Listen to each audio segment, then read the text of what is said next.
Isso de explorar o mundo e criar o comércio global foi uma invenção britânica e do norte da Europa. Portugal apenas teve sorte com os barquitos no passado e, hoje em dia, não passa de um resort barato que sobrevive a vender sol, cortiça e pastéis de nata aos nossos turistas. Esta frase fez o ambiente na mesa do refeitório de Harvard congelar instantaneamente. Quem disparou esta barbaridade foi um estudante britânico de intercâmbio, com uma confiança cega na suposta supremacia tecnológica histórica do seu país. Sentada à frente dele estava uma estudante americana que adora invenções mundiais, e à volta, os estudantes que ouviram esta provocação descarada prenderam a respiração. Eles estão mesmo a dizer que Portugal, a nação que literalmente desenhou o mapa do mundo, é uma fraude histórica e um país inútil.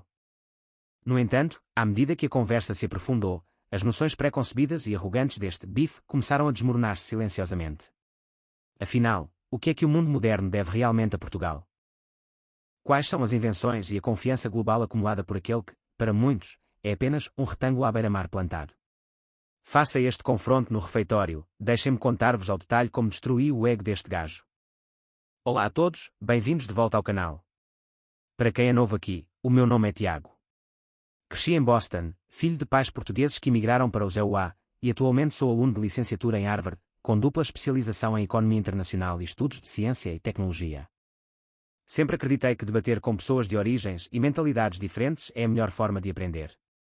Mas, malta, confesso-vos uma coisa, certas conversas de refeitório acabam por ser as aulas mais brutais de todas. O meu interesse por tecnologia e engenharia vem da minha mãe. Ela é engenheira de materiais e trabalha em projetos ligados à indústria aeroespacial americana. Ela sempre me falou sobre a precisão absoluta exigida em ambientes extremos. Ela dizia-me, desde escudos térmicos de foguetões a painéis de isolamento, nestes cenários de vida ou morte, falhar não é opção. E, às vezes, ela apontava para os relatórios técnicos e mostrava-me o nome de uma empresa portuguesa, a Amorim. Tiago, a cortiça que protege os astronautas da NASA de arderem na reentrada na atmosfera vem de Portugal. É o material mais confiável do mundo para isto. Foi aí que percebi o verdadeiro significado do orgulho luso. No secundário, participei em clubes de robótica. Quando usávamos peças baratas e genéricas, os robôs mexiam-se, mas falhavam quando mais precisávamos. Percebi que funcionar e ser de confiança são coisas muito diferentes. Após testes rigorosos, o verdadeiro valor vem sempre ao de cima. Percebi que a escolha silenciosa de componentes e tecnologias portuguesas pelo mundo não é um acidente. Na universidade, estudei a fundo a relação entre tecnologia e sociedade.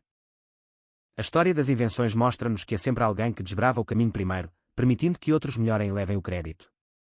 Eu estudo patentes, sistemas financeiros e marcos de navegação. E adivinhem? O nome de Portugal aparece nas fundações de quase tudo. É por isso que, quando ouço estrangeiros a espalhar preconceitos e a rebaixar o nosso país com complexos de superioridade, eu não me exalto. Eu exijo provas. E foi exatamente isso que aconteceu naquele dia no refeitório. Ao longe, ouvia-se o zumbido grave da máquina de café. Eu e a minha amiga Abby, uma americana fascinada por tecnologia, tínhamos acabado de nos sentar com os nossos tabuleiros. Um estudante europeu cumprimentou-nos de forma efusiva. Era o James, o tal estudante britânico de engenharia. Ele é o típico gajo que adora ser o centro das atenções, rindo alto e dominando a conversa. O almoço corria normal. Falávamos de smartphones, carros elétricos, inteligência artificial. O James, com aquele ar de lord inglês, não parava de bajular o Império Britânico, o Vale do Silício e as startups de Londres. Eu tentei puxar o assunto para inovações em infraestruturas e sistemas do dia-a-dia. A mesa estava animada, uma típica discussão de nerds universitários. Foi então que o James pousou o garfo, inclinou-se para a frente e, com um sorriso cínico, soltou a pérola: tudo isso foi a inteligência anglo-saxónica a inventar. Portugal? Portugal só foi atrás e teve sorte no mar há 500 anos. Hoje em dia, vocês nem tecnologia têm. São só um país pobre que nos serve cerveja barata no Algarve. As conversas à nossa volta calaram-se no mesmo milésimo de segundo. Vocês conseguem acreditar na lata deste gajo? Eu senti os olhares das mesas vizinhas a cravarem-se em nós. A Abby arregalou os olhos e olhou para mim com uma expressão de meu Deus, o que é que tu vais fazer? Eu respirei fundo. O meu sangue lusitano estava a ferver, mas a minha regra é clara: não deixe a emoção dominar, esmaga-os com factos. Sorri de forma gélida, pousei os talheres e endireitei-me. Ok, James. Vamos por partes. Vamos usar factos para limpar essa ignorância. Estamos em Harvard, não num pub em Londres. Se vais fazer uma afirmação dessas, tens de aprovar, certo? O James encolheu os ombros, com ar de quem já ganhou. Claro, força. A Abby, a tentar aliviar a tensão, levantou a mão. Ok, eu sou a moderadora. E assim começou o seminário de humilhação pública no meio do refeitório. Aceitei os olhares curiosos de toda a gente e comecei a desenhar a linha temporal. Século XV, a revolução científica pré-moderna, os sistemas financeiros, as redes globais. A chave para desmascarar a arrogância estrangeira estava toda ali. O meu trabalho era escolher as palavras certas, empilhar verdades inegáveis e acabar com aquela palhaçada. O James, a brincar com o copo de sumo, usou o seu tom de professor. Para começar, sabes perfeitamente que fomos nós, os britânicos, e os holandeses que inventámos o comércio global e a navegação moderna, certo? A nossa marinha e as nossas rotas criaram um mundo moderno. Eu acenei lentamente com a cabeça e disparei. Se olharmos para o século XVIII, talvez. Mas se vamos usar a palavra inventar, temos de recuar muito mais. Sabes de onde vieram as fundações matemáticas e os instrumentos que permitiram que os vossos navios não se perdessem no mar? As sobrancelhas dele franziram-se. A Abby já estava a abrir as notas do telemóvel. Eu desenhei uma linha imaginária na mesa com o dedo. No século XV e XVI, enquanto o resto da Europa achava que o mar estava cheio de monstros, os portugueses inventaram a caravela, um milagre da engenharia aerodinâmica para a época. Mais tarde, Pedro Nunes, um matemático português, inventou o nónio, que revolucionou a precisão dos instrumentos de navegação. A cartografia global. A primeira noção empírica de correntes oceânicas e ventos do Atlântico. Tudo isso foi uma startup de inovação sediada em Sagres e Lisboa. Portugal não teve sorte. Portugal investiu em ciência pura e R&D séculos antes de vocês saberem o que isso era. A Abby soltou um murmúrio de espanto. Uau, matemática aplicada tão cedo. O James, já um pouco desconfortável, tentou desviar. Certo, história antiga. Mas quem ganhou no fim fomos nós. Hoje o Reino Unido é o centro financeiro e tecnológico da Europa. Portugal está na cauda, é um país atrasado na tecnologia do dia-a-dia. Malta, foi aqui que eu decidi acabar com ele. Sorri e abanei a cabeça. Dizes que somos atrasados na tecnologia do dia-a-dia. Engraçado. Quando tu queres pagar um café em Londres ou transferir dinheiro, usas aquelas apps que só apareceram há meia dúzia de anos. Em Portugal, nós inventámos a rede multibanco nos anos 80. Fomos o primeiro país do mundo onde qualquer pessoa podia pagar impostos, comprar bilhetes de comboio ou transferir dinheiro instantaneamente numa caixa de rua, muito antes da internet comercial existir. E os cartões de telemóvel pré-pagos, que democratizaram os telemóveis a nível global, foram inventados em Portugal, MIMO, em 1995. E o sistema de portagens eletrónicas, onde não tens de parar o carro para pagar. A Via Verde nasceu em Portugal em 1991. Vocês e os americanos andaram décadas a copiar a nossa infraestrutura tecnológica.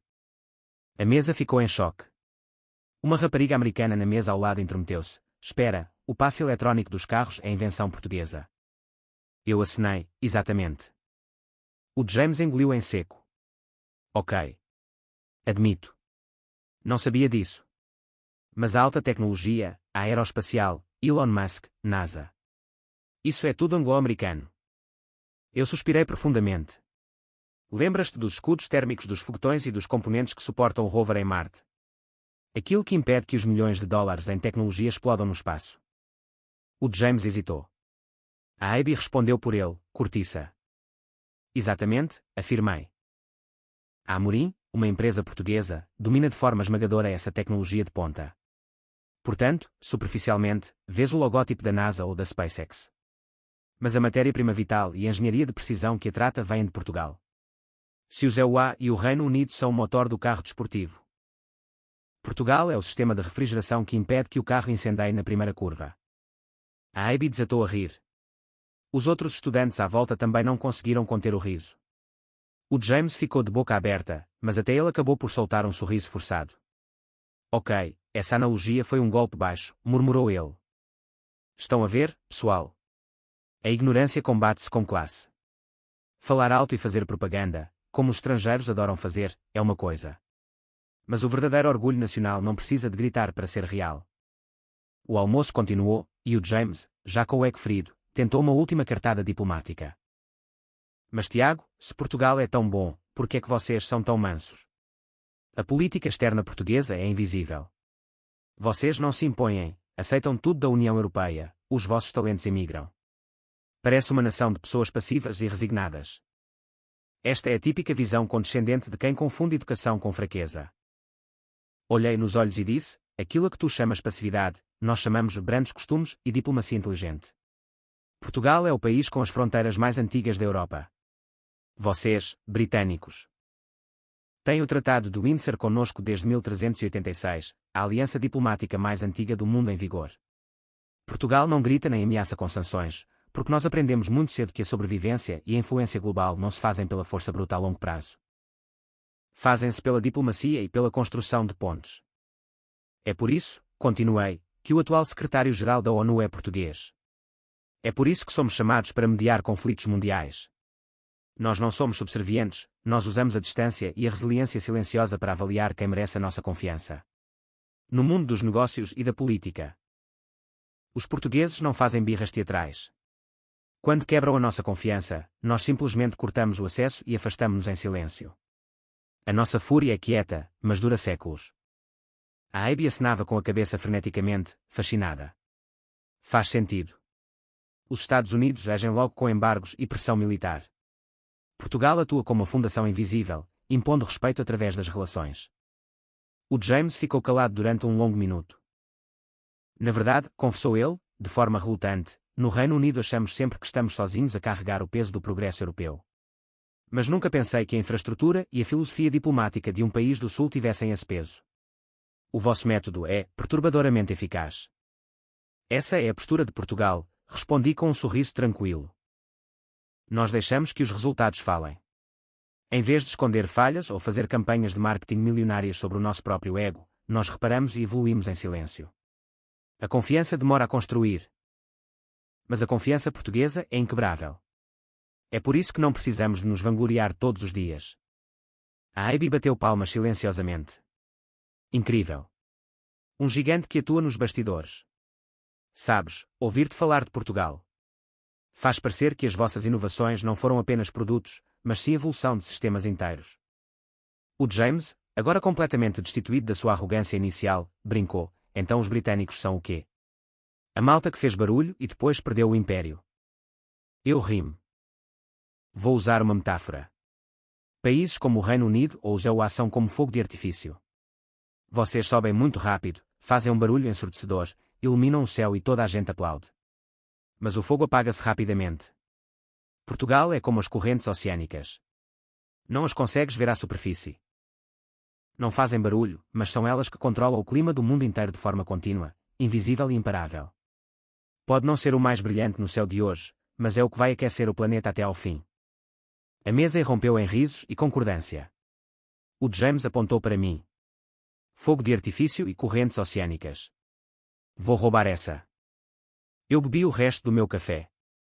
E é isto, malta. Criatividade e poder não significam ter as invenções mais espalhafatosas ou o marketing mais agressivo. A verdadeira força está na resiliência.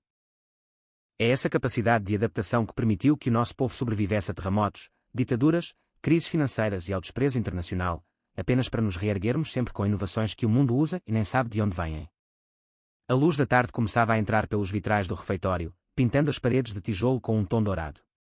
O ambiente outonal de Harvard parecia alinhar-se com aquele momento de clareza. O James levantou-se para levar o tabuleiro, olhou para mim e disse com uma sinceridade inesperada: obrigado pela aula, Tiago. O meu respeito por Portugal acabou de mudar radicalmente. Vocês não são apenas um destino de férias. São os arquitetos de muita coisa que tomamos por garantida. Sorri. A ignorância não tem cura com raiva, cura-se com verdades absolutas. Saímos do refeitório em direção ao campus. O vento frio batia-nos no rosto, mas eu sentia um calor reconfortante no peito. A grandeza de Portugal não precisa de ser gritada aos quatro ventos. Ela está escrita nos oceanos, na tecnologia que usamos todos os dias e na resiliência inabalável do nosso povo. Se aquele bife arrogante conseguiu perceber isso numa tarde, imaginem o que nós, portugueses, podemos fazer se finalmente acreditarmos no nosso próprio valor. Orgulho gigante de ser português. Fico por aqui no vídeo de hoje. Não se esqueçam de partilhar isto com aqueles amigos que sofrem de complexo de inferioridade e deixem nos comentários qual é a vossa invenção portuguesa favorita. Vemo-nos no próximo vídeo.